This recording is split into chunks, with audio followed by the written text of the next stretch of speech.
हाय, good morning. आज आपल्या चॅलेंजचा second day आहे. 31st डेचं जे मी चॅलेंज घेतले त्यामध्ये, आणि या वर्षाचाही हा दुसरा दिवस आहे. सो राजधानी बुटीकबद्दल तुम्हाला जाणून घ्यायला नक्कीच आवडत असेल. मला DM सुद्धा येतात, कमेंटसुद्धा यायला लागलेले आहेत. कालच माझी एक फ्रेंड आहे जी आधी कस्टमर होती, नंतर फ्रेंड झाली. मी FYSYमध्ये असताना सुद्धा स्टिचिंग करायची, तेव्हा ती माझ्याकडे स्टिचिंग करून घ्यायची. तर ती माझी फर्स्ट कस्टमर आहे. तिने माझ्याकडून ड्रेस स्टिच करून घेतलेला आणि काल तिने ते कमेंटमध्ये मेन्शन केली आहे. सो मला फार छान वाटलं कीर्ती, थँक्यू सो मच. तर तुम्हालाही असे काही अनुभव माझ्याबद्दल, आमच्या बुटीकबद्दल असेल तर मला सांगत जा. माझे अनेक कस्टमर हा ब्लॉग बघत आहेत. सो किंवा मी माझ्या कस्टमरबद्दल तुमच्याशी नक्कीच चर्चा करेल. तर आजचा विषय असा आहे की राजनंदिनी बुटीक. तर बुटीक म्हणजे काहीच कन्सेप्ट लोकांना माहिती नाही आहे. सो थोडंसं मी बुटीकबद्दल सांगेन आज. तर सगळ्यात पहिला रेट्स. तर रेट्सबद्दल मी तुम्हाला सांगावं म्हणते, कारण बुटीकमध्ये कसं असतं, डिझायनर असते, त्याच्या हाताखाली स्टाफ असतो, ज्यामध्ये मास्टर, टेलर आणि डिझायनर मुली असतात. तर ह्यामध्ये फिनिशिंग लेवलला काम करावं लागतं सगळं. त्यामध्ये काही मटेरियल वापरलं जातं. ते मटेरियल थोडं कॉस्टली असतं. चांगल्या क्वालिटीचंच मटेरियल मी यूज करते. माझं ब्रँडवर फार फोकस असतो. जे काय द्यायचं कस्टमरला ते प्रॉपर द्यायचं. तिथं मला मार्जिन थोडं कमी राहिलं तरी चालेल. तरीही लोकांना असं वाटतं की हे रेट फार घेतात. तर ॲक्च्युली मी स्वतः जरी कट करून स्टिच केलं तरी मी रेट तेवढेच घेते, कारण हे हार्डवर्क असतं.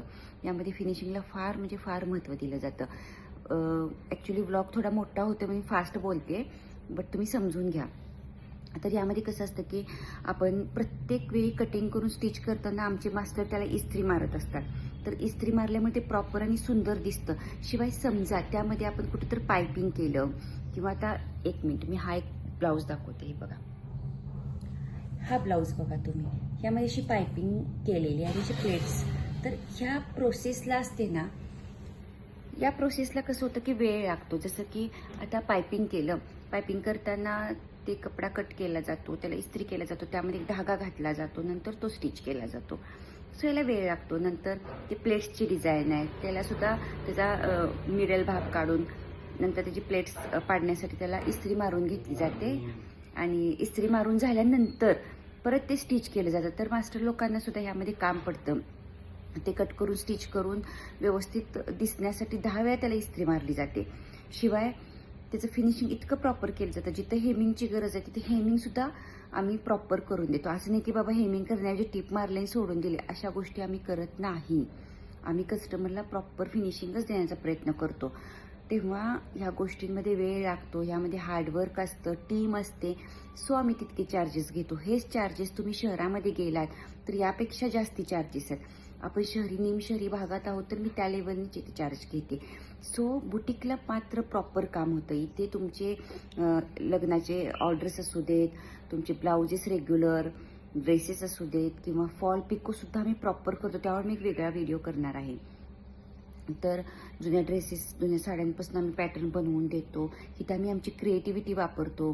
त्या क्रिएटिव्हिटीवर आम्ही पहिला कागदावर काम करतो, नंतर कापडावर काम करतो.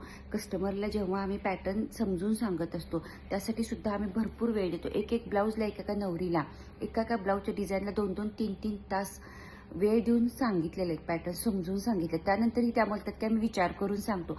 तर अशा गोष्टी होतात. सो इथे हार्डवर्क होतं, काम होतं. ह्या सगळ्या गोष्टींचे चार्जेस मिळून तो विषय असतो. सो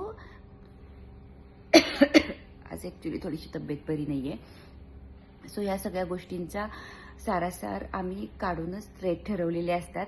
फार कमी प्रॉफिट मार्जिन राहतं आम्हाला.